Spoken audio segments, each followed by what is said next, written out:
পাষাণে ঘটনা যদি অঙ্কিত হইত, তবে কতদিনকার কত কথা আমার সোপানে সোপানে পাঠ করিতে পারিতে।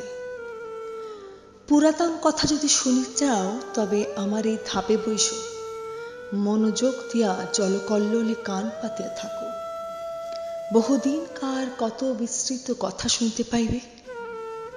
লগ্নজিতার গল্পে ঝুলিতে আজকে চলে এলাম আবারও এক নতুন গল্প, কবিগুরু রবীন্দ্রনাথ ঠাকুরের গল্প ঘাটের কথা। ঘাটের কথা শোনাতে শুরু করি। তবে আমার আরেক দিনের কথা মনে পড়িতেছে। সেও ঠিক এইরূপ দিন। আশ্বিন মাস পড়িতে আর 2-4 দিন বাকি আছে। ভোরের বেলায় অতি ঈষৎ মধুর নবীন শীতের বাতাস নিদ্রোত্থিতের দেহে নূতন প্রাণ আনিয়া দিতেছে। তরু পল্লব অমনি একটু একটু শিহরিয়া উঠিতেছে। ভরা গঙ্গা আমার 4টি মাত্র ধাপ জলের উপরে জাগিয়া আছে। জলের সঙ্গে স্থলের সঙ্গে যেন গলাগলি। তীরে আম্রকাননের নিচে যেখানে কচুবন জন্মিয়াছে, যেখান পর্যন্ত গঙ্গার জল গিয়াছে, নদীর ওই বাঁকের কাছে 3টে পুরাতন ইটের পাঁজা চারিদিকে জলের মধ্যে জাগিয়া রহিয়াছে। জেলেদের যে নৌকাগুলি টাঙ্গার বাবলা গাছের গুঁড়ির সঙ্গে বাঁধা ছিল, সেগুলি প্রভাতে জোয়ারের জলে ভাসিয়া উঠিয়া টলমল করিতেছে। দুরন্ত যৌবন জোয়ারের জল রঙ্গ করিয়া তাহাদের 2 পাশে ছল ছল আঘাত করিতেছে। তাহাদের কর্ণ ধরিয়া মধুর পরিহাসে নাড়া দিয়া যাইতেছে। ভরা গঙ্গার উপরে শরৎ প্রভাতের যে রৌদ্র পড়িয়াছে, তাহা কাঁচা সোনার মতো রং, চাঁপা ফুলের মতো রং। রৌদ্রের এমন রং আর কোনো সময় দেখা যায় না। চড়ার উপরে কাশবনের উপরে রৌদ্র পড়িয়াছে। এখনো কাশফুল সব ফুটে নাই, ফুটিতে আরম্ভ করিয়াছে মাত্র। রাম রাম বলিয়া মাঝিরা নৌকা খুলিয়া দিল। পাখিরা যেমন আলোতে পাখা মেলিয়া আনন্দে নীল আকাশে উড়িয়াছে, ছোট ছোট নৌকাগুলি তেমনি ছোট ছোট পাল ফোলাইয়া সূর্য কিরণে বাহির হইয়াছে। তাহাদের পাখি বলিয়া মনে হয়। তাহারা রাজহাঁসের মতো জলে ভাসিতেছে, কিন্তু আনন্দে পাখা দুটি আকাশে ছড়াইয়া দিয়াছে। ভট্টাচার্য মহাশয় ঠিক নিয়মিত সময়ে কোষাকুষি লইয়া স্নান করিতে আসিয়াছেন। মেয়েরা 2-1 করিয়া জল লইতে আসিয়াছে। সে বড় বেশি দিনের কথা নহে, তোমাদের অনেক দিন বলিয়া মনে হইতে পারে, কিন্তু আমার মনে হইতেছে এই সেদিনের কথা। আমার দিনগুলি কিনা গঙ্গা স্রোতের উপর খেলাইতে খেলাইতে ভাসিয়া যায়। বহুকাল ধরিয়া স্থিরভাবে তাহাই দেখিতেছি। এই জন্য সময় বড় দীর্ঘ বলিয়া মনে হয় না। আমার দিনের আলো রাত্রের ছায়া প্রতিদিন গঙ্গার উপরে পড়ে, আবার প্রতিদিন গঙ্গার উপর হইতে মুছিয়া যায়। কোথাও তাহাদের ছবি রাখিয়া যায় না। সেই জন্য যদিও আমাকে বৃদ্ধির মতো দেখিতে হইয়াছে, আমার হৃদয় চিরকাল নবীন। বহু বৎসরের স্মৃতির শৈবাল ভারে আচ্ছন্ন হইয়া আমার সূর্যকিরণ মারা পড়ে নাই। দৈবাৎ একটা ছিন্ন শৈবাল ভাসিয়া আসিয়া গায়ে লাগিয়া থাকে, আবার স্রোতে ভাসিয়া যায়। তাই বলিয়া যে কিছু নাই এমন বলিতে পারি না। যেখানে গঙ্গা স্রোত পৌঁছায় না, সেখানে আমার ছিদ্রে ছিদ্রে যে লতা গুষ্মগুলো শৈবাল জন্মিয়াছে, তাহারাই আমার পুরাতনের সাক্ষী। তাহারাই পুরাতন কালকে স্নেহ পাশে বাঁধিয়া চিরদিন শ্যামল মধুর, চিরদিন নূতন করিয়া রাখিয়াছে। গঙ্গা প্রতিদিন আমার কাছ হইতে 1-1 ধাপ সরিয়া যাইতেছেন। আমিও 1-1 ধাপ করিয়া পুরাতন হইতেছি। চক্রবর্তীদের বাড়ির ওই যে বৃদ্ধা স্নান করিয়া নামাবলী গায়ে কাঁপিতে কাঁপিতে মালা জপিতে জপিতে বাড়ি ফিরিয়া যাইতেছে, উহার মাতামহী তখন এতটুকু ছিল। আমার মনে আছে তাহার এক খেলা ছিল। সে প্রত্যহ একটা ঘৃতকুমারীর পাতা গঙ্গার জলে ভাসাইয়া দিত। আমার দক্ষিণ বাহুর কাছে একটা পাকের মতো ছিল, সেইখানে পাতাটা ক্রমাগত ঘুরিয়া ঘুরিয়া বেড়াইত। সে কলসি রাখিয়া দাঁড়াইয়া তাহাই দেখিত।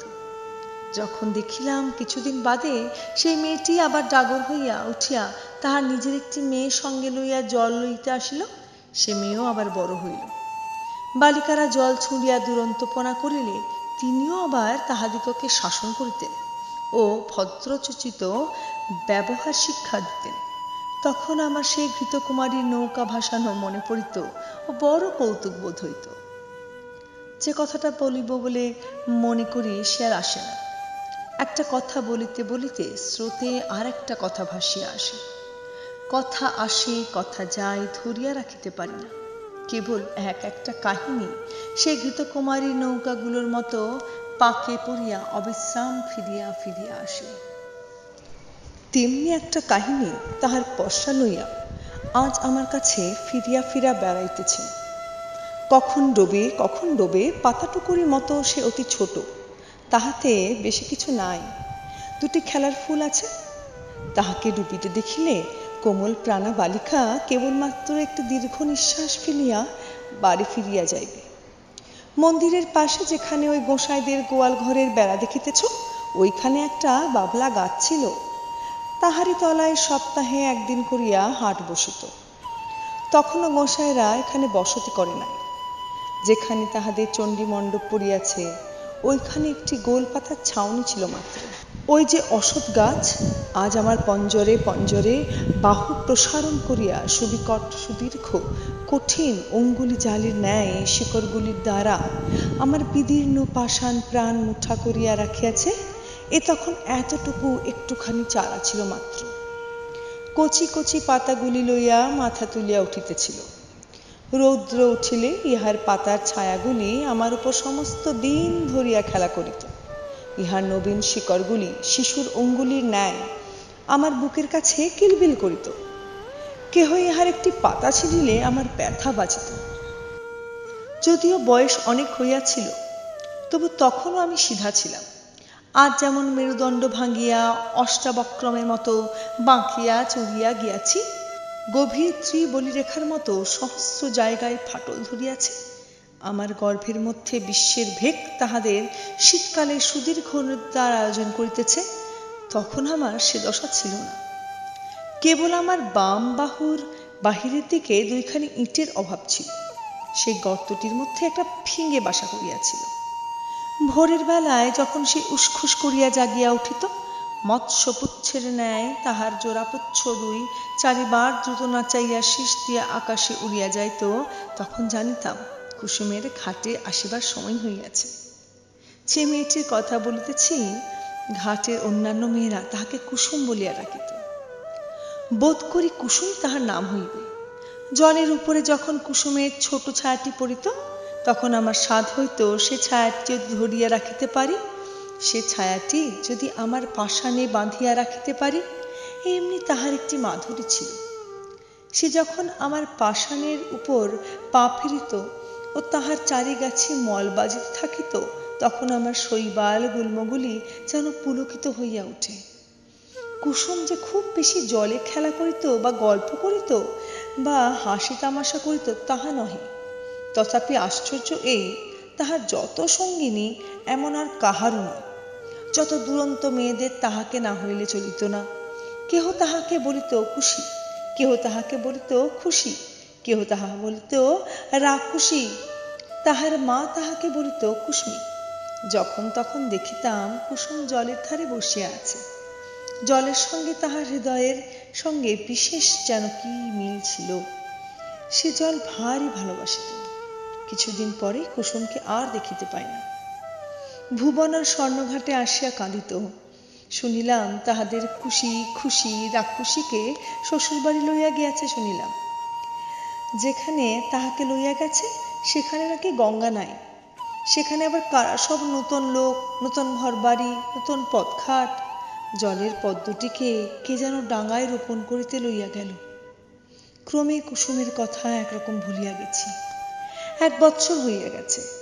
ঘাটের মেয়েরা কুসুমের গল্পও বড় করে না। একদিন সন্ধ্যার সময়ে বহুকালের পরিচিত পায়ের স্পর্শে সহসা যেন চমক লাগিল। মনে হইল যেন কুসুমের পা। তাহাই বটে, কিন্তু সে পায়ে আর মল বাজিতেছে না। সে পায়ের সে সঙ্গীত নাই। কুসুমের পায়ের স্পর্শ ও মলের শব্দ চিরকাল একত্র অনুভব করিয়া আসিতেছি। আজ সহসা সেই মলের শব্দটি না শুনিতে পাইয়া সন্ধ্যাবেলাকার জলের কল্লোল কেমন বিষণ্ণ শুনাইতে লাগিল। আম্রবনের মধ্যে পাতা ঝরঝর করিয়া বাতাস কেমন হা হা করিয়া উঠিল। কুসুম বিধবা হইয়াছে। শুনিলাম তাহার স্বামী বিদেশে চাকরি করিত। 2-1 দিন ছাড়া স্বামীর সহিত সাক্ষাৎই হয় না। পত্রযোগে বৈধব্যের সংবাদ পাইয়া 8 বৎসর বয়সে মাথার সিঁদুর মুছিয়া গায়ের গহনা ফেলিয়া আবার তাহার দেশে সেই গঙ্গার ধারে ফিরিয়া আসিয়াছে। আজকে তবে কুসুমের কথা এতটুকুই থাক। পরবর্তী পর্বে আবার চলে আসব তার বাকি গল্প নিয়ে। ভালো থাকবে।